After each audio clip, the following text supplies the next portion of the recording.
a review on Maddie Westbeld of the Sky, but the referees allowed the wrong player to take the free throw. The mistake was caught, but after a Chicago Sky basket, which then was erased to allow the right player, Anissa Morrow, to take the free throw. So on that note, the second quarter underway with Camila Cardoso drawing the foul. To basically penalize Chicago. The first quarter for Cardoso ended her time in that period. She hits her first 2 free throws and now has 4 points for the game. Sky coming into this one after back-to-back 1-point losses on Wednesday to the Liberty and Saturday to the Wings. Kennedy Burke spins on Jaquez, in and out. Cardoso the rebound. And it's not just the fact that they had those back-to-back 1-point losses. It was how they lost the game, giving up double-digit leads in the fourth quarter. And to leadership of the team, specifically Tasha Cloud, Skylar Diggins, and Tyler Marsh, Rachel Banham, who's in the game right now. It's really helping Chicago during this stretch. Tough look for Gabriela Jaquez.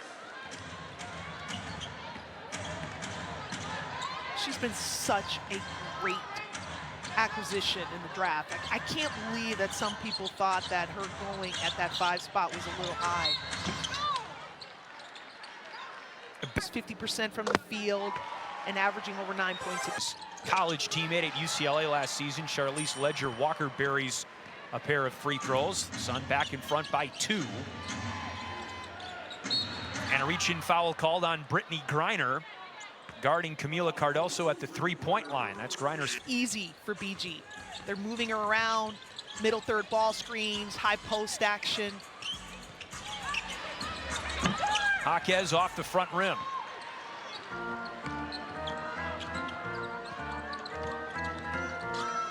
Miller launches a 3 and hits it.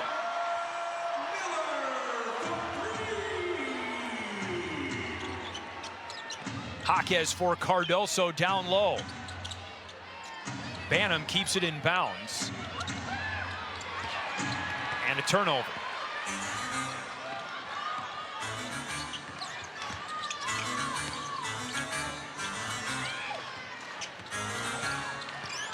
Anissa Morrow, that's a mismatch on Banham, but she coughs it up. Good help defense from Cardoso. Ledger-Walker, and a foul is called. Not going to get there in time to make a play. Don't even bother coming over. Changes for the Sky when she's on the floor or on the bench. It does, because she's actually such a big part of what Chicago does. They intentionally play through Camila. And now this means Elizabeth Williams has to play more minutes than what they would probably like. You've seen the different ways that she's already scored in this game tonight. She has that level of versatility where she can exploit mismatches in the way that Rikia could. Had a career-high 22 points on Wednesday against the Liberty 2 games ago for the Sky. After the deflection, Sky continue to hang around here. Banham did not play on Saturday at Dallas. She launches a 3 and connects. And that's why she's playing tonight. Delighted to be with you as the Sky look to snap a 5-game skid. Their last win was against the Connecticut Sun on June 5th. Morrow, after the miss, has the rebound tipped to herself, and she goes 0 for 2 down low.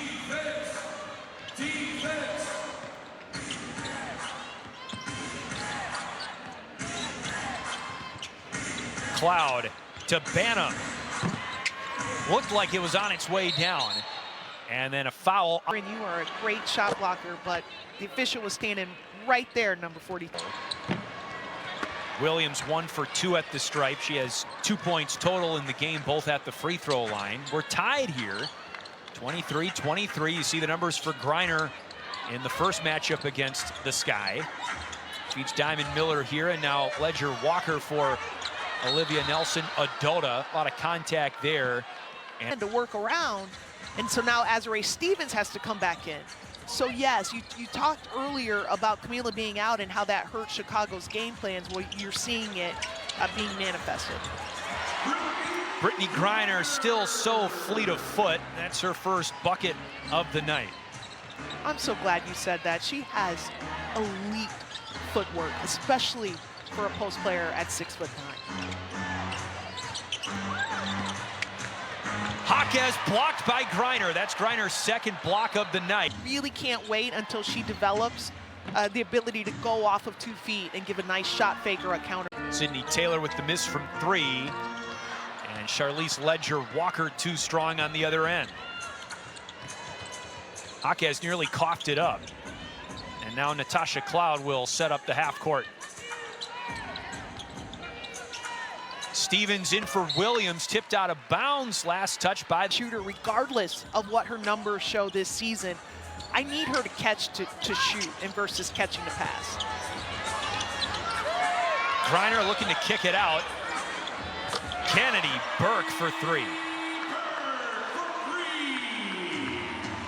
Kennedy Burke is a really good utility player. Like, she does several things well enough to have the longevity in the league that she's had. Another UCLA Bruin, but not a rookie. It's her 7th year. Stints with Indiana, Seattle, and Washington, along with New York. What a friendly role there for her. Burke with a shoot. And writing their own stories. And that is probably the simplest way I can describe it. She's such an important piece to what Tyler Marsh does. Things continue to change and evolve. It's awesome. I love it. So when she's in foul trouble and has to sit for extended periods of time, then it really puts other players in tough positions because now they have to play different roles or even play extended minutes. Olivia Nelson-Ododa with the block there on Adobe Acrobat Studio is on what can PDF spaces with AI do to a space for a contract or a field. Find what's different and matters to you. Get a table to compare and contrast. AI assistant pushes insights fast. Now you can do that. Do that with the all-new Acrobat. In the first half. Taylor off the mark as the drought continues for the Sky. And of course, Jimmy won the national championship. Had successful surgery all year for the Connecticut Sun. Nelson-Ododa misses one, and there is a lot of length on the floor in the starting lineup for the Sun. It's the foul on Stevens. Well, you couldn't get a better matchup against Nelson-Ododa than Azurá Stevens. Now that's linked on link. Straight up. Connecticut linked on link. If Brittany's going to score, she's going to score. But Cardoso blocked by Griner here, assuming that that block for Griner tipped out counts as such. Kennedy does. 24 points in the first meeting of the season between these two teams. And it wasn't that long ago, June 5th, Sydney Taylor with the air ball trying to follow up her 3, but Taylor has become a much more prominent factor in the lineup for the Sky, even since June 5th. Ledger-Walker on a give and go with Nelson-Ododa. Maybe a little early for a heat check here, just about 8 minutes to go in the first. Cardoso off the glass. Impressiveness. And that's a carryover from what she did against Dallas. That was the best version of her, is when she's being aggressive and playing with pace. I don't care about what she's. She made 10 field goals in both of her games against Dallas this season. That's a career high for Cardoso, who has eaten the wings alive this season, and now is drawing off glass for Ledger. Brittany Griner a tough time defending in France's top pro league. Lacan out of that same league and let her go and let her have the layup. Burke picks up Taylor on the wing. Lacan has all 5 of the Suns' points. She hits the free throw there. That's been the bugaboo for Lacan this season. And we're going to need all of that plus some in this second half from Skylar if Chicago wants to dig themselves out of this hole. I beg your pardon. It would be her 8th WNBA All-Star nod. 7 already. Out of double-digit deficits before. In fact, free throw shooter 80% on the season, and she's now game off. Don't flip your channels to another game or another station. There's a whole lot of basketball left to be played. Olivia Nelson-Ododa draws the foul. Connecticut is going to continue to go at her, or do you start? Shimmy, and you know it's hard to officiate post players, is it not? It is, because there's so much physicality that happens down in the paint underneath the rim, so much jostling. And I'd like to say, as far as officiating post players, Chris, not all contact is a foul. There's inevitably going to be some of it. Sydney Taylor off the rim, long rebound. Nelson Adota up to Diamond Miller in transition. Sky get back well.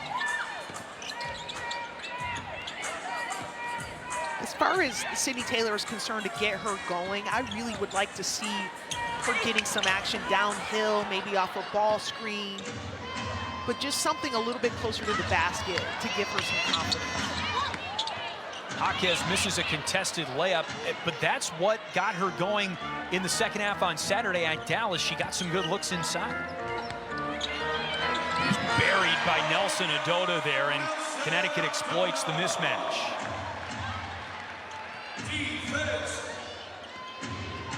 Connecticut isn't a team that scores a lot of points in transition. They run when they have the opportunity to do so, but right now they're beating Chicago in fast break points. Well, Shimmy, just what the doctor ordered, the doctor being you in this case. Sydney Taylor with a look inside. Call me Dr. Miller, as long as you don't call me Dr. Pepper, but that's a great job by Sydney Taylor of going downhill. That's her. Lacan gets downhill, her first point since the first quarter.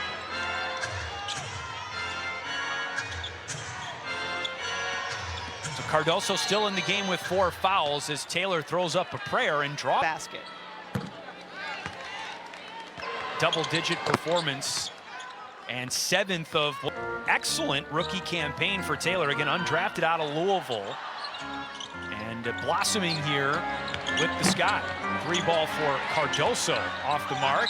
Taylor battling for the rebound, out of bounds. Last defensive possession is they went zone. They went a 2-3 zone. They did give up an offensive rebound that they were able to get back. But that's the peril. If you stay zone, you've got to be able to rebound out of it. Here comes Layla Lacan, and she is fouled by Skylar Diggins. Lacan, like Diggins, has Olympic experience. For Lacan, it came in 2024 with Team France at a home Olympics in Paris. France got the silver medal, of course, and there's Olivia Nelson Adota inside on some good big-to-big passing. And Chicago went back to their 2-3 zone, and then this time they doubled Brittany Griner, but she's such a good passer. Broken play leads to a run-out layup for Charlize Ledger. Sky down big to the Connecticut Sun, who have won twice this season and have not won this month. Connecticut's last win May 30th against LA. Cardoso saves that miss. Good defense by Griner, but then the turnover. They are going to give Brittany Griner credit for a block. She is blocked by Cardoso there, and that block makes Brittany Griner the all-time WNBA career leader in blocks. Here's J.C. Sheldon, and a blocking foul called on Charlize Ledger-Walker, the 3rd. Career block against a player 6'7". I bet it makes it even more significant. She has spoken about how, of all of the records she has set, of all of the accolades she has earned over the course of her career, the WNBA blocks crown means the most to her. Cardoso inside.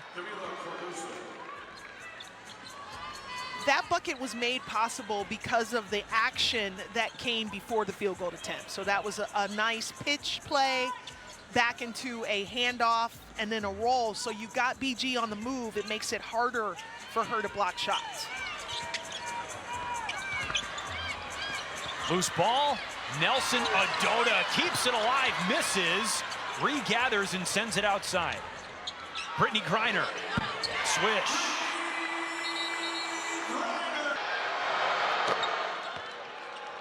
Call fouls against me next time.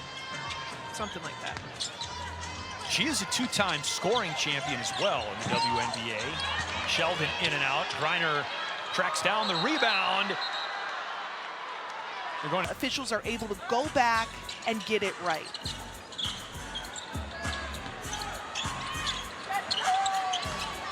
And there are, roadblocks or guardrails in place so that teams cannot repetitively challenge. Maddie Westbeld for 3, and after the overturn call, the Sky cash in. And then a steal by Diggins. Loose ball. And Charlize Ledger-Walker comes up with it.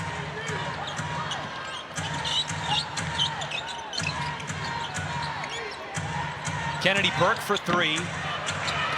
Rebound. Aaliyah Edwards. And she puts it in. So all the little things. We talk about the secondary scoring outside of your traditional paint scoring. Connecticut's winning those battles. They're getting the offensive rebound, the second chance points, the points off turnovers, and they're beating to get it in. Cloud, fadeaway. Natasha Cloud's really showing some range to her offensive game this season. Her 44% from the field, that's actually the highest field goal percentage of her career, which says a lot with someone who's been in the league for 11 years.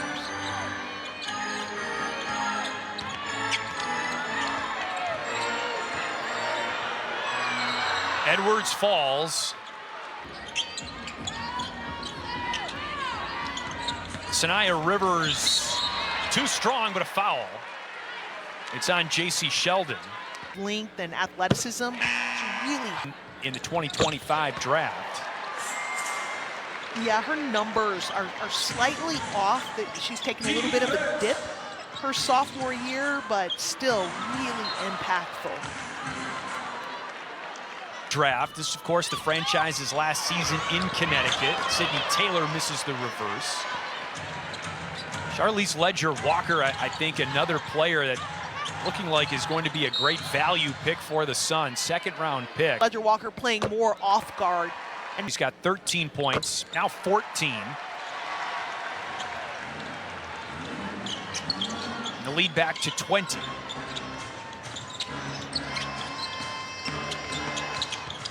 Cloud out to Sheldon. Mid-range jumper off the mark. Here goes Rivers downhill. And a blocking foul called.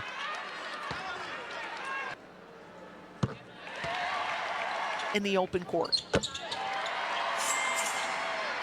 She was such an asset defensively as a rookie last season. Only WNBA rookie to tally 100 stops, which is one of my favorite stats, Jimmy. Steals and blocks combined. Well, and just like she's neck and neck in that category with Kennedy Burke.